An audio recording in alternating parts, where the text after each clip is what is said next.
typical meal? Something that you like to make all the time. Chicken, rice and beans, plantains, stuff like that, yeah. Awesome, awesome. When you do the plantains, do you fry them? Boil. You boil them? Yeah. Okay, good. Good, good, good. So, you know, you can't go wrong with something like that. Now, let me ask you this. When you make the rice, do you use quick rice or do you use regular rice? I use the regular rice and, you know, Rico bags or whatever. Okay. And I put some stuff in there, though. Like what? That's what I'm thinking about. That's what I'm doing. The oil and the, you know, the Maggi, the salt, you know what I'm saying, for the beans and, you know, this stuff. You put in there to make sure the rice doesn't stick together.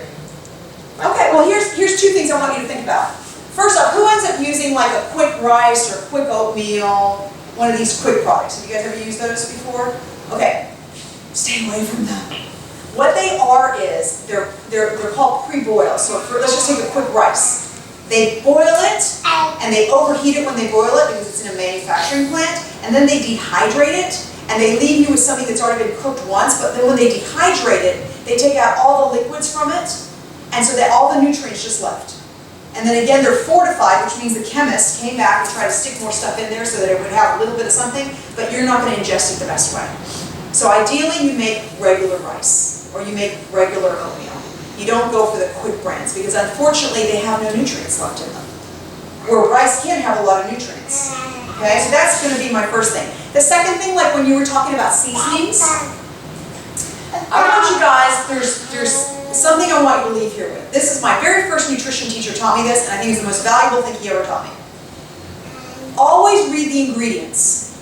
Okay? So let's say the package, let's say it's a spice, and it says natural veggie spice. I'm just making everything, right? Natural veggie spice. So you're going to assume that because they use the word natural, and let's say the packaging is green, because that also adds to it. It's got a flower. Now it makes you feel more natural, right? Okay, so you're going to assume that that is just vegetables in there, and that's what you're going to use, okay? Now when you flip it over and you read the ingredients, that's a whole different story. So when you read the ingredients of any food product, really think about this. If you can't pronounce it, and you don't know what it is, don't eat it. Okay? So, because manufacturers do things to make us feel like, oh, look what I'm getting. They can write organic on the outside of the package as long as 10% of the ingredients are organic. Okay? So, if you were trying to really eat organic and you bought, let's just stick with our natural veggie mix, right? If you bought an organic veggie mix, every single ingredient listed should say organic carrots, organic salt, organic this. If they don't, then you know they're not organic. Okay? So manufacturers play with things. They play with the appearance of the object, they play with the colors, and they play with wording. They love using natural. They love putting grass and pastures on things, because then you think it's just that much healthier for you. Okay, and unfortunately, those are probably the things you should run from. So really look at the ingredient list. So a lot of these like flavoring type seasonings, they have something called monosodium glutamate, okay, MSG. That's horrid. That's been proven to reduce the brains of small little children like that. And it has been proven to aid in difficulty learning. Okay, and that's something we don't want. But the beauty of MSG is that it enhances your taste buds to such a point that you crave whatever it is that you ate. So restaurants use it all the time. Okay, food manufacturers use it all the time. It's very, very inexpensive. It's a natural product because it's derived out of a plant. Okay, but yet for us it does nothing for us. But from the other person's standpoint, it makes you addicted to the food, so might as well use it. Okay? The other thing that has addictive behaviors, which is where your Sprite comes into this one, my friend. I'm sorry, I'm going to have to break this to you. Sprite and Coke and most of these sodas are made with high fructose corn syrup. Okay? In Europe, for example, when you buy a Coke, they are not allowed to have Cokes with high fructose corn syrup because they don't allow that to come into their country. Okay? Because high fructose corn syrup is a very inexpensive form of sugar. It's highly addictive. Okay, so from a manufacturer standpoint, I don't have to spend that much money on the sugar. I'm making it sweet, and I get you hooked onto it. And that's what happens. So those are the things we want to stay away from. Most pre-packaged or manufactured foods for kids all have high fructose corn syrup because they get the kids stuck on it, and then the kids want more. Most of the cereals, like the sugary type cereals, all have high fructose corn syrup. And so it's now the manufacturer trying to get us addicted to the certain food, and we're just going to keep craving and craving it, and unfortunately we're going to gain weight, we're not going to think very clearly, our kids aren't going to develop very clearly, and we're not going to understand why. And it has to do that with the foods. So really think about that when you're starting to like look for things. I would prefer that you bought a package that actually said sugar, okay, if you were like cookies, that it actually said sugar, flour, butter, as opposed to high fructose corn syrup and then all sorts of other things that you couldn't pronounce. Okay? Now, who else wants to tell me about a meal they make? Their favorite foods. Spaghetti. Right? Okay, let's see. Do you buy the bottled pasta sauce? Okay? Do you know what's in the bottled pasta sauce? I caught you on that one. I snagged you on that one. I want you to look. I want you to go home and I want you to look at the food label. Because pasta sauce has high fructose corn syrup half the time. Some of them won't. And you know, the funny thing about it is really, like when you start comparing, that sweetness from the high fructose corn syrup, if you get a good pasta sauce, that sweetness is going to come from the tomatoes and the garlic and everything else that's in there, and you're not going to really notice that it's not there. So it's not like it really varies the taste, but from the health perspective, it's huge. You know, and you know, the thing too is now I want you to look at your pasta. Because pasta is usually made with semolina flour and water and sometimes olive oil and a little bit of salt. So that's 4 ingredients. Okay? A lot of pastas, you'll look at the ingredients and there's 50 ingredients. Well, we don't need 50 ingredients to make pasta. So what they do is they add in flavor enhancers and this and that, and they try to shortchange you here and there, and unfortunately then that's a health issue in the long run. So the spaghetti's not bad. But it's just now I want you to look at the quality of it. Okay? It's not going to change the flavor either. Talking about pastas, I just started purchasing like the wheat pasta. Is there such a thing? Like I have never seen it before. Now they're starting to make the wheat pasta, and I'm like, is there a difference with that, or is it just packaging and coloring? Okay, at the end of the day, pasta is manufactured food. Okay? So manufactured food is not going to have the same stock of nutrients that non-manufactured food will have. Okay, that's the first, because it's been manufactured. They've been pushing whole wheat pastas now. They do a spinach pasta and all this because they're trying to get you to go the natural route, the more nutritious route. But unfortunately, again, going back to the ingredients, it kind of depends what else is in there. So yes, you're going to get a few more nutrients from a whole wheat pasta than you would from a white pasta. It's not a huge deal because they're still both manufactured, okay? But you'll get a little bit more nutrition. The key is though is to really look at all the ingredients and make sure that it's the 4 ingredients that you need in pasta and not 800, okay? But the thing to remember with manufactured foods is that if, let's say we want to lose weight and we're on this like campaign that we want to lose weight, then we need to stay away from manufactured foods. Because manufactured foods, unfortunately, tend to be stored as fat. So I eat a big old bowl of pasta, which I love, right? I eat this big bowl of pasta and I sit on the couch to watch television, then my body's going to store it as fat. On the other hand, I eat a big old bowl of pasta and I decide I'm going to go on an exercise walk. And my body's going to use those calories to give me energy to do my walk.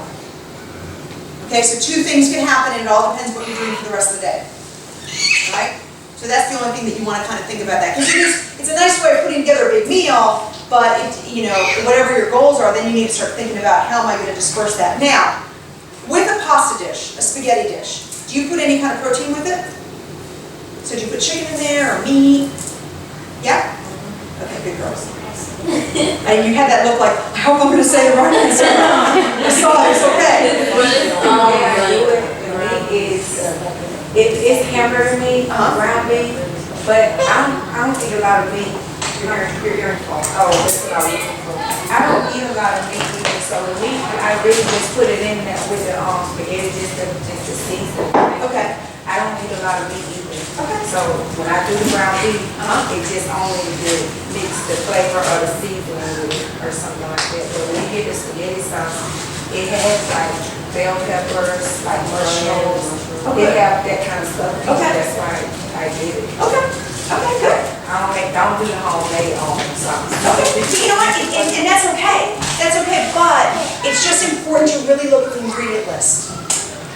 You know, that's my only thing. Is just look at the ingredient list because it doesn't need sugar, it doesn't need corn syrup, it doesn't need any of those kind of things. So those are the things that I want to, try to get out of there. When you're looking at your foods too, I think the only challenge that ends up coming, which is probably the most expensive aspect of our meals, is going to be the protein.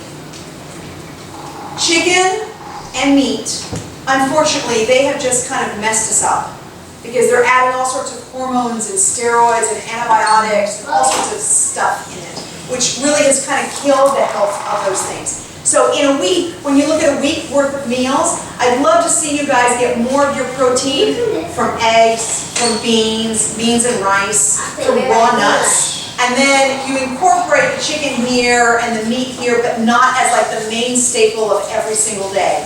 Does that make sense, right?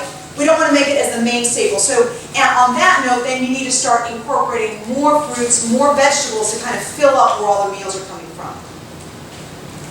Okay, and that's going to be a little bit of a healthier approach to it. So if you had, I don't know, red meat once a week, and if you had chicken twice a week, right?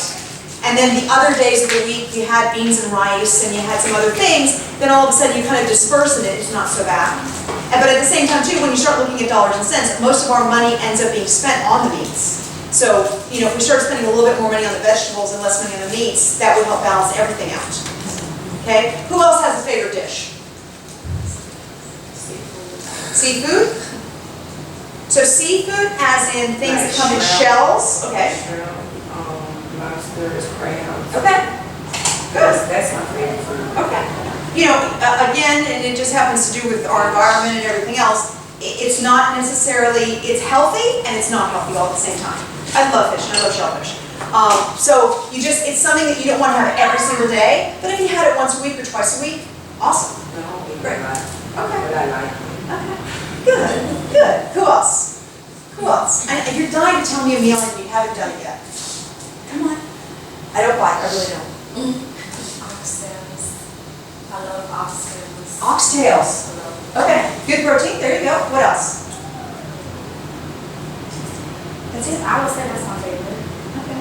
Do you have it with anything? Like any kind of vegetables or rice or? I throw a type of vegetable in every meal I try to.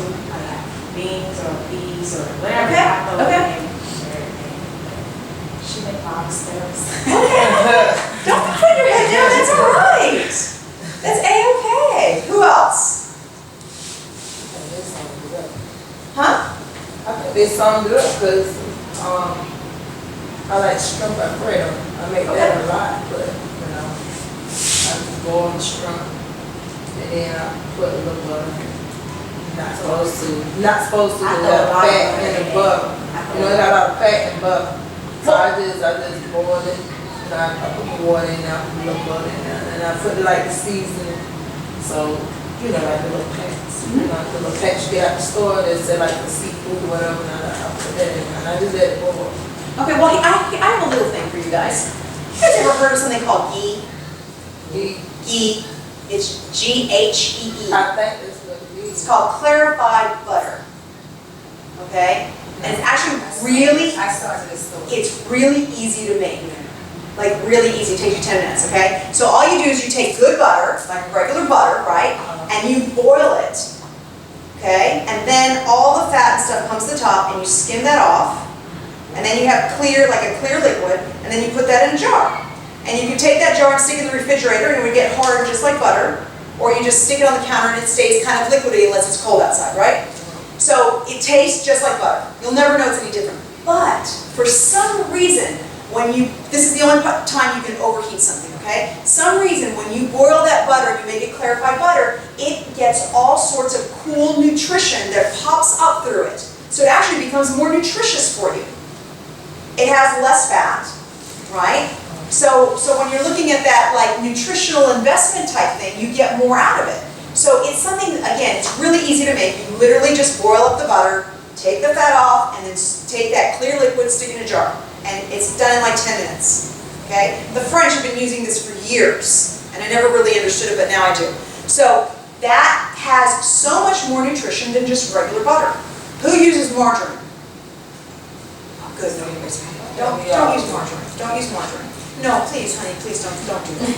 Don't. Stick to butter. I mean, you know something, at the end of the day, if you're gonna eat something, and if you're gonna eat something bad, eat something that like, it's the way it's supposed to be. It's not that manufactured. You know, margarine is some scientist's way of creating this so-called low-fat liquid plastic that you can eat.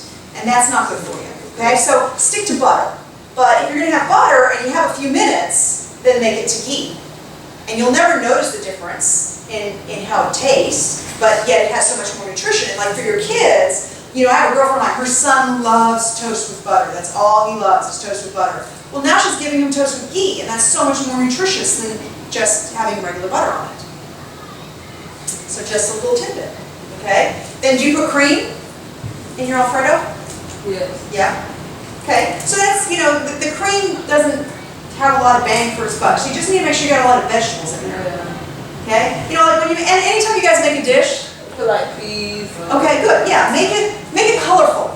You know, you make a dish of food, look at it, it's gotta have lots, the rainbow. A friend of mine used to say, the rainbow of colors, right? Because then you know you're getting a little bit of everything. Make the food pretty. Make the food pretty. But the more colors means that you've got to pull in more vegetables, you gotta pull in more things that have more nutrition